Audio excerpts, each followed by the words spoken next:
Yeah, welcome to the January edition of the History Club. Today on history, we're going to talk about Alaska, aviation, and America.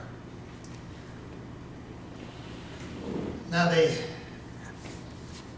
main point today is the 1935 death of Wiley Post and Will Rogers up at Point Bear, Alaska. Now that's a plane that Wiley Post flew around the world solo in 1933. Maybe it's when you were young.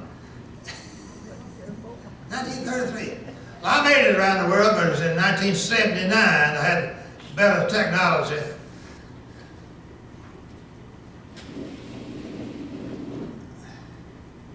Now I consider Wiley Post and Will Rogers great Americans in the same class with folks like Ronald Reagan.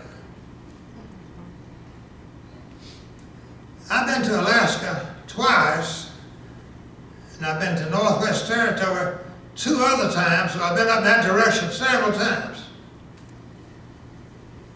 In '74, I made a trip with Jim Corbin and Orby Boone, Sandra, by Death Island up by Sequoias, all the way to Lake Louise, near Calgary in Canada. And the water in that lake, from right standing by the edge of it, was a slight milky color. It wasn't clear. But flying over it the next year on my way to Alaska, it was a real pretty blue from higher altitude. And I didn't know it was going to work out that way, but it's real pretty when you get away from it a mile or two. All right, in '75, I had a turbocharged 1968 210. It was flying at 28,000, but it wasn't pressurized, but it had oxygen. So in '75, me and another boy from Winona who was president of the bank, the M&F Bank, and his son went all the way to Prudhoe Bay. Okay, we started out, we flew by Mount Rushmore, and we went on and spent the first night there at Yellowstone with his folks. He had a daughter that was 19 years old that had a summertime job at Yellowstone. Okay, from Yellowstone we went up the, you might say the West Coast route, near the Alaskan Highway route, all the way to Anchorage. Now on that route, you could see scars of glacier movement back in centuries past. Be big lines like a big bulldozer that cut it. There'd be 200 or 300 yards or 800 yards apart, but they're parallel heading northeast, where the glaciers come through there and scar the landscape.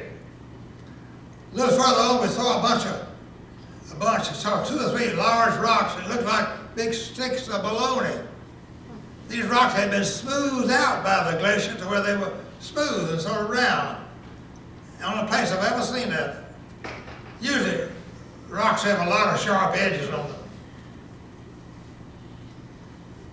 We went to to Anchorage, and lots of small airplanes there at the old airport where we landed. The jets landed about 4 miles from there. Lots of airplanes there. I asked the control tower how many planes they had here. He said about 825. Small private airplanes of all descriptions. Most of them are single engine. That was in '75. When I was there in 1980, they had taken in about 30 acres or more land there for parking space. I asked the tower about the airplanes in. He said it's over 1,000 there now. 1980. Okay, in '75, they had started the construction of the Alaska Pipeline in '74. There had 2 crews that started from Fairbanks. One went north, one south, and one crew from Prudhoe Bay that came south from Prudhoe Bay. 3 crews working there, 24 hours a day, weather permitting, on the Alaska Pipeline. That's in '75. Now at Prudhoe Bay, Bay, we happened to land there about an hour after a group of tourists had landed there, and we went to the dining room to buy lunch. We were right behind this group of tourists, so we went to pay for our lunch. They said, no, you're just in that group. They didn't want to fool with us. They wasn't having to take any money from us. It was a prepaid deal. That's a Prudhoe Bay. But we had enough fuel to go from right here. That's a little place called Battles. We had enough fuel to go to Prudhoe Bay and back without refueling.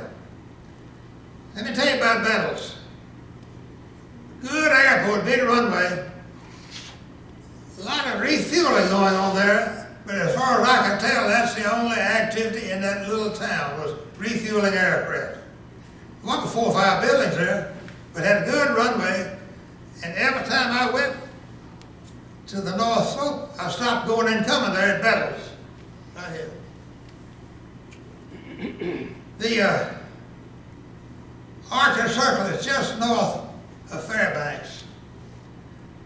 Now, the Arctic Circle marks the point from which further north there you have some sunlight during the summertime. Land of the midnight sun, you've heard of that? Also, at Fairbanks, during the longest day of the year, they play a softball game at midnight without any lights to show the tourists that they do have considerable light there that close to the Arctic Circle. Now, before I went on this trip in '75, I already had a deal by mail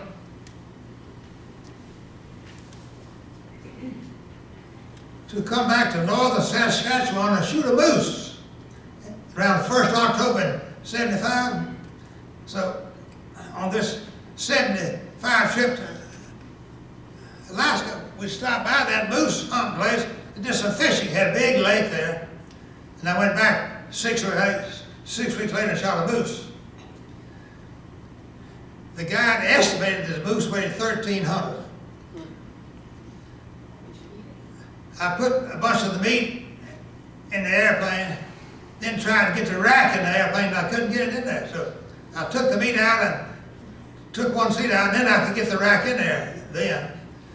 And a lawyer from Winona had gone with me, and he had also shot a moose, so we brought back some moose. Guess how we handle the refrigeration? The higher you go in an airplane, the colder it is. Cools off 3.5 degrees Fahrenheit for each 1,000. You can look at the thermometer 10,000 and then look at it again at 20,000. It's 35 degrees cooler. 3.5 to 3,000. We put on all our heavy clothing and socks and gloves and everything. Opened the fresh air vents like it was summertime. Went to 23,000 where it's 10 below zero. As long as we could stand it, cool that meat off good. And then from the rest of the way we went on about 13,000 where it's still below freezing. But that's getting real cold. That's a '75, my trip up there now. In 1980, I traded planes for this one back 2 years before that, and this is a plane that I flew around the world. You've heard of that, hadn't you? Yeah. 1979, made a solo flight around the world in this plane, this pressurized. You didn't have to have oxygen.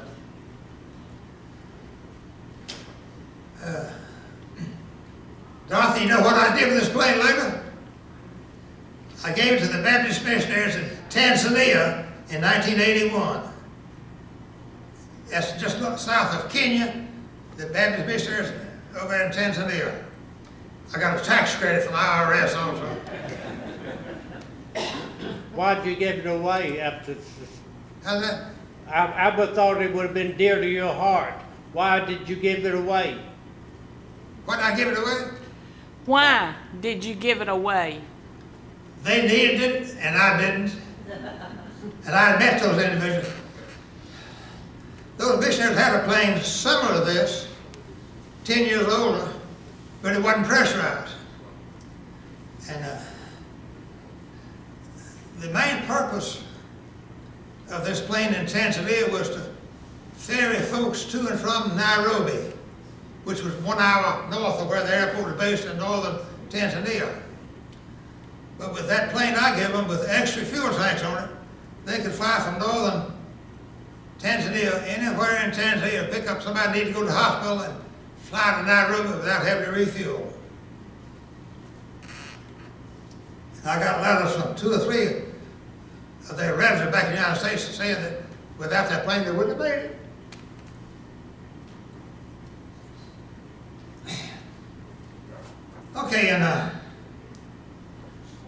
1980, I went to Alaska again in this plane. Now, this is quite a trip.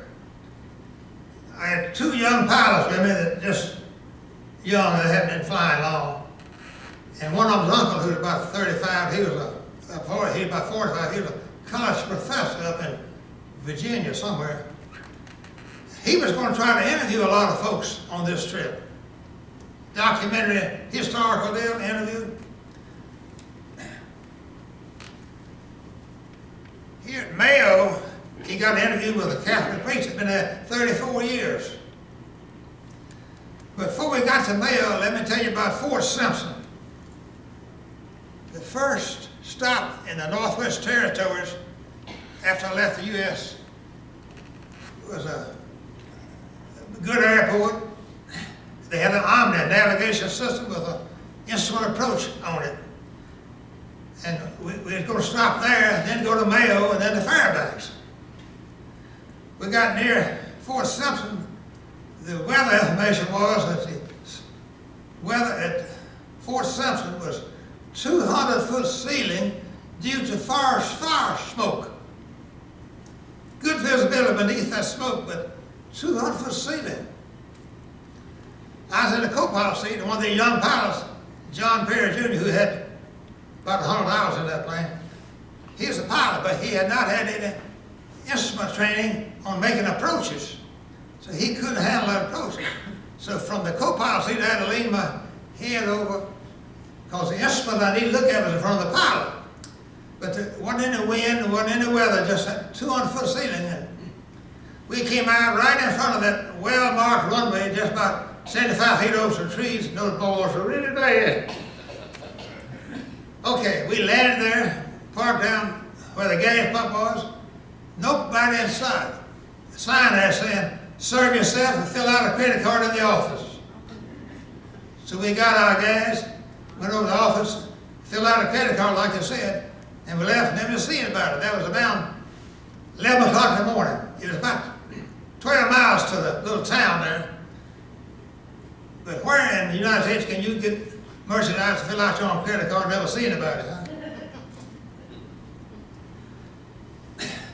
Okay, at Mayo, we did a little fishing there in a little stream near the town, and Mayo had some gold rush history 100 years before then. And I noticed something through the bushes up there, up that little creek. The creek wasn't very wide, but it was a good stream of water. So I walked up there, these young boys doing the fishing. It was an automated power station run by water power, making electricity for that area. Automated. I reckon a fellow checked on it every day or two, but I thought that real keen. And any of those little streams up there, even in Oregon, you could drink the water from them, it's safe. That CCC camp I was in 39, had a little creek called Gorton Creek. And we had a 2.5-inch pipe upstream in that creek for a distance where it's about 100-foot higher elevation. And we had all the water, all the pressure we wanted at that CCC camp from gravity from that little creek with no treatment. That was back in 39 and 40. Okay, at Mayo, this college professor had this good interview with this elderly Catholic priest. So we went on to Fairbanks. Fairbanks was in a hotel, had a really exotic name, the Polaris. You know, that's the North Star. We was in the Polaris Hotel at Fairbanks. And coming out of there to go to where we parked our rental car, there's a single lady on the street corner there.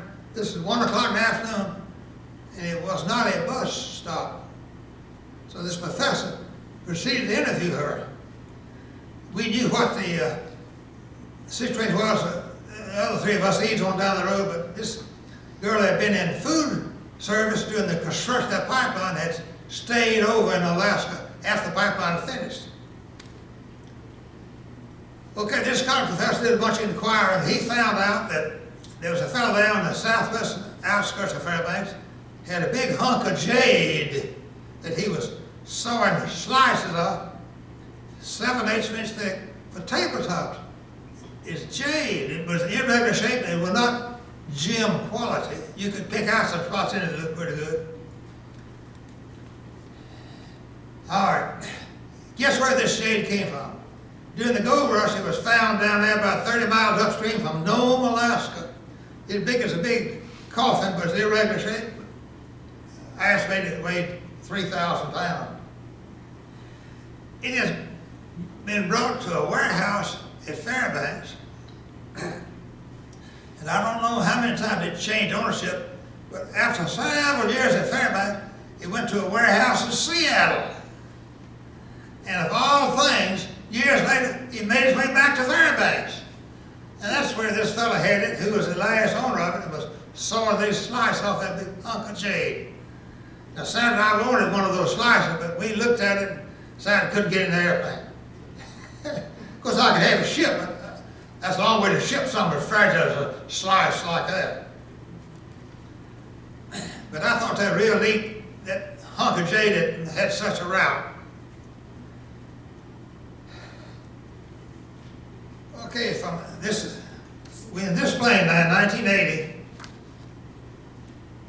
went to Fairbanks to Battles, gassed up, and then went to Prudhoe Bay, most northern habitation in the United States. It's about 5,000 miles from Memphis, where I bought the airplane and where any maintenance would be done. Way up there. Now this engine on this plane at this time, it had already been around the world, you know. It had 500 or 600 flying hours on it, but doing good. Using quarter oil about every 8 hours, which is normal for an airplane. I checked the oil at Point Barrow. It was 5 quarts low. My heart sank. Here I'm into the top of the world, 5,000 miles of Memphis, and I got bad problems. So we had a mechanic, told him what it was, and he checked it out. He couldn't find any broken piston rings. He said he didn't know what it was, but it wasn't in it. Usually a broken piston ring would cause that. So we filled it up with oil and then put in an extra quart. And at Battles and at Anchorage and at the West Coast here, and at Seattle area, we'd add another quart extra over what it needed. Now, we got to talk some more about Point Barrow. In '33, Wiley Post flew around the world on this plane, but the plane he and Will Rogers was in '35 was not this one. It was in another plane, and it had been modified, and I think he had it fixed where he could put floats on it. But whether they had floats on it when it crashed, I don't know. But they landed in a lagoon near Point Barrow in that beat-up airplane, and then taking off from it, he had some kind of trouble, and they went in, and most of them got killed from a low altitude.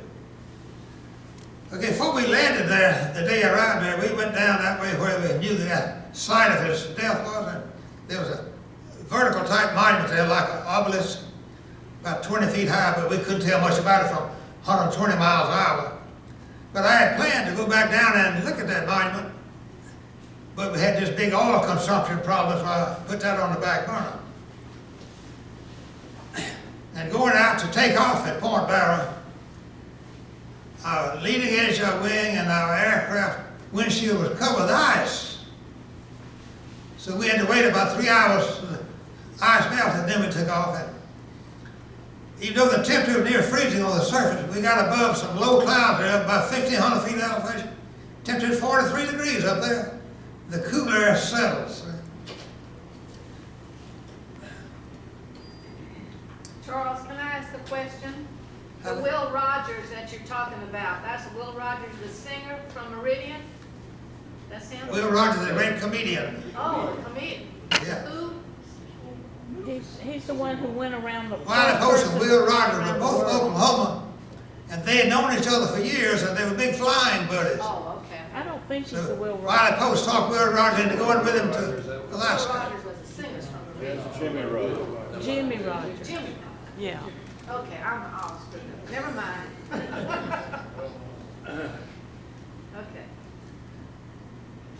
Okay, coming back from discovering that oil condition, we gassed up and put in oil at the barrels and got to Anchorage. We had another mechanic to give us his opinion on my problem, and it's identical to the other ones.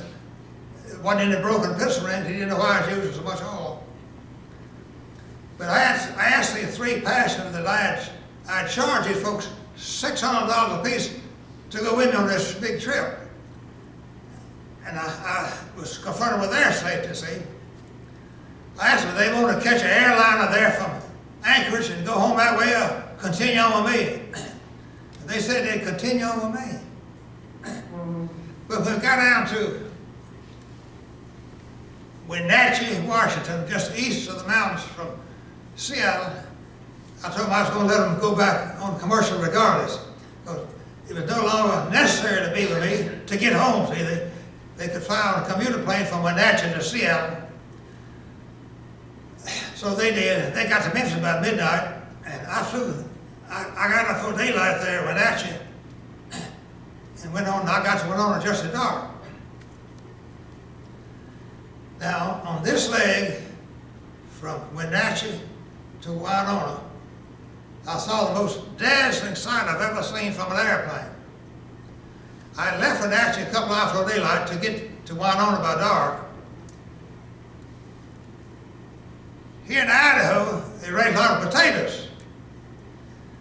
I was 15,000 feet elevation, a little over 2 miles above the surface. The sun is shining, beautiful morning. It's about 45 minutes after sunup. Here in front of me was a big area of irrigation, southern pivot irrigation, where they're irrigating those potatoes. I mean, big area, maybe 5 by 20 miles there near the river. Solid irrigation. Well, I had already put a plastic sunshade up there on top of the windshield for the sun, you could see under it. And just when I got lined up with that water and the sun, I was looking at all that irrigation water, but what I was seeing was 10 million diamonds. You never seen such a sight.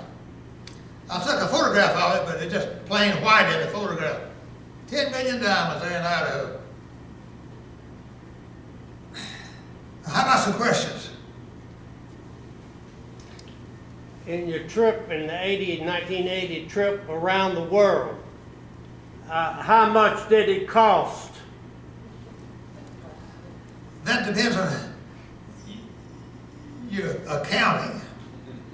If you allow for 1 year depreciation on the airplane, which is logical because I bought it for the trip, see, and the direct and indirect cost, that trip cost 50 grand. But money was not a problem, so it didn't detract from my enjoyment of the trip. See, it's just money. You know that babies know it's just money, you can't eat it.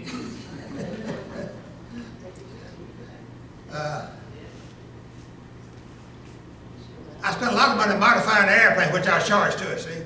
Extra gas tanks, extra radios, and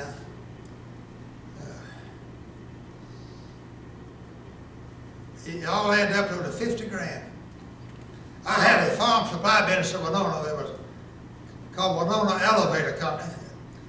The main earner there was sales and spreading of dry bulk fertilizer.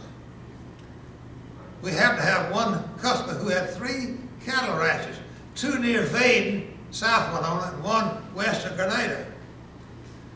And they had lots of money. They had a sugar plantation in Florida. And they were improving this property and fertilizing it. In June of 1980, I fertilized 8,000 acres of permanent pasture with 5 trucks. And the bill they got for that was $231,000. So I had a good business, see? And I was but 57 years old. Another question. Charlie, when did you correct the plane and the oil consumption problem? How's that now? The oil consumption, how did you get that fixed? Okay, we took the airplane to Memphis where I bought it, and they found out that one of the pistons had deteriorated and oil was getting by the rings and pressurizing the crankcase and blowing out the breather. But during that trip from Alaska home, it didn't get any worse, noticeably. Anyway, we got all new pistons, and even though that was an American engine assembled in America, those pistons were made in Brazil. Seemed like there's a pretty big aviation industry in Brazil, around Sao Paulo. I went by Sao Paulo in '75, remember?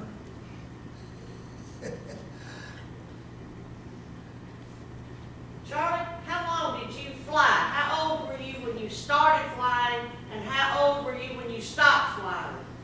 I started flying in the spring of '42 after Pearl Harbor attack.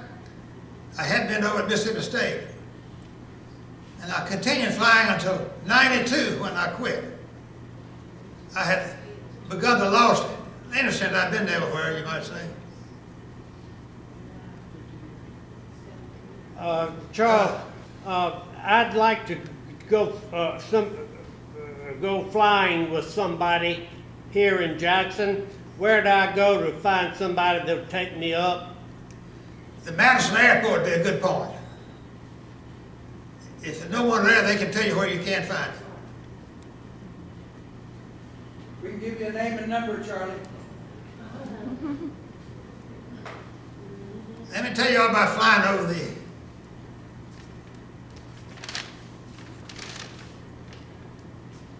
Andes Mountain in 1977, and that that turbocharged airplane.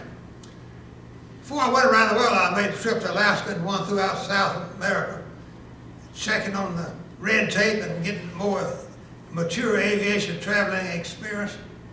Flying from northern Chile over the Andes to Paraguay, had to fly over the Andes Mountains, and I could fly at 28,000. That plane was turbocharged. I was up at 28,000 there, as high as I could get, full power. Still in the clouds, but it wasn't very dark above me, so I knew I was near the top of the clouds. Okay, while I was still in the clouds, I began to get a little ice picking up on the windshield and leading edge of the wing. Well, like I say, it's real light above me, so I figured I'd be in the clear within a few minutes. Well, within about 10 or 12 minutes, broke out in the sunlight right ahead of me. The temperature was 10 below zero on the thermometer, but the radiant heat from that sun melted ice in less than 20 seconds. That radiant heat is a lot stronger than I ever realized. That's what will give you a sunburn, you know, that radiant heat. Well, had one compulsory reporting point on this trip. From Chile to Paraguay is a city in the extreme northwestern Argentina, and it's spelled J-U-J-U-I. Shirley, how do you pronounce that? J-U-J-A-Y? J-U-J-U-I. I don't know. Okay, I didn't know how, so I'm supposed to make a position report there, see? So I called him, I said, radio, this is Cessna 69 Papa, position report. No answer. So I called him about every 20 seconds for over 2 minutes, finding somebody to answer me. The problem was, a remote airport like that down there isn't required to have somebody speak English all the time. Big airport now, Rio, they have somebody speak English all the time. See? Finally, somebody asked me, I said, 69 Papa, this is wee-wee radio. Wee-wee radio. I like fun out of the airplane. Anyway, I told him I was over there station 2 minutes ago, and I'll be at Ascension, Paraguay in 2 hours and 40 minutes. Charlie, tell us about your scariest experience flying. What do you say? Your scariest experience flying? My total flying, I don't have about 6,000 hours, but I got 1,300 4-engine hours, B-17, B-29. And 2 years flying a crop duster, dusting cotton. And that's interesting. Some folks think it's dangerous, but if you can make a good landing in an airplane every time, you can dust cotton. Depth perception. Anyway, I've been in all 50 states, 74 foreign countries, twice around the world, 12 times across the equator, and 4 times across the Arctic Circle. So each time you go to the North Slope, you make a round trip across the Arctic Circle. That's about twice. So was your scariest time in the airplane, was that the bombing Germany? Well, being scared is not exactly a good attitude. I was busy flying formation, see. But on my 3rd bombing raid, we got shot up real bad. Got 3 men wounded. I got hit but not hurt. And that's the day we took this battle damage. That's what an explosive 20-millimeter shell from a German fighter plane will do to the airplane. That's one of the blades number 4 problem. When that propeller got hit, what did you do to feather the other 3 engines so that it wouldn't shake apart? Well, let me tell you about the remainder of this flight. When I got hit on the shoulder there, I say I wasn't hurt, but the leather jacket was torn. The plane wanted to climb. See, it'd been modified a lot from the original design with tail guns and all that stuff. So it wanted to climb. And we found out later that the control cable to the elevator trim tab had been severed, and then it messed up the aerodynamics. See, they wanted to climb through. Me and the co-pilot had to take turns for 2 hours holding that wheel forward on the way back to England, see. All right, we did feather number 4 on this airplane because we didn't know when we'd lose another engine. We just didn't know it, see. So I throttled it back enough to keep it warm and turned the RPM down as low as it go, and went on for a little over 2 hours back to England with all that vibration, see. But it vibrated so much it had to be jumped. It's just about to fall apart, see. And just about out of oil, too. That's when I was 21 years old, never been kissed.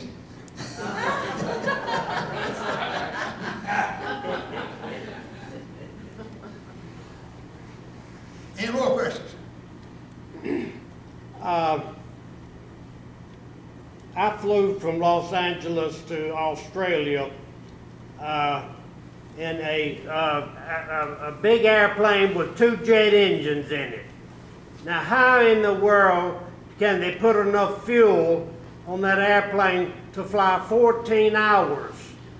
I've wondered the same thing.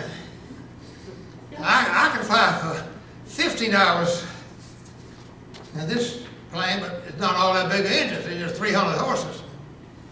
I've wondered about that fuel deal.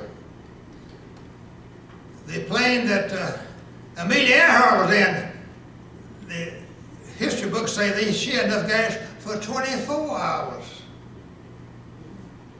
She had 2 engines. Incidentally, I spent 2 days at Saipan on my round-the-world trip. I had the name of a Baptist missionary there, so he was my host for 2 days on Saipan. He gave me a tour. And the natives claim that there's a certain little building there, the concrete structure that Amelia Earhart was imprisoned in and later executed. But neither the American government or the Japanese government have anything on it, so we don't know whether the natives knew about it or not, see. Anyway, on the northeast part of that little island of Saipan, during the World War II battles that took it, the Japanese had told the natives that the Americans were going to kill all of them anyway. So they had a bunch of them committing suicide. And some of them went up there to a cliff and jumped off, about 100 of them. I've seen that on television. It became known as Suicide Cliff. Well, I went up there on my tour, and about 50 yards from the cliff, some small trees there, there's a monument that the Japanese had erected sometime since World War II. Had a long paragraph there of propaganda. And the gist of the message there on this propaganda was that Japan would rise again, and they did. I was in Honolulu on this round the world trip, did a little shopping. My wife met me there on a commercial. I went there 6 years later on another round the world trip. All the prices were in yen. They'd moved into Hawaii that fast. All the prices of the stores were in yen, not in dollars. So the Japanese did rise again. Charlie, we're out of time, but can you close by giving us your most, I guess the most traumatic experience you ever had, or the one that meant the most to you in closing? Well, you can't deny the combat experience, see? Other than that, I didn't have any close calls. I've been real fortunate. What was the most meaningful flight you ever had? I think that round the world trip, I had exposure to more caution, more emotions. You know what I said when I got to LA on that round the world trip? That I decided that the world was round, and the more water in the Pacific now I realized. A lot of water out there.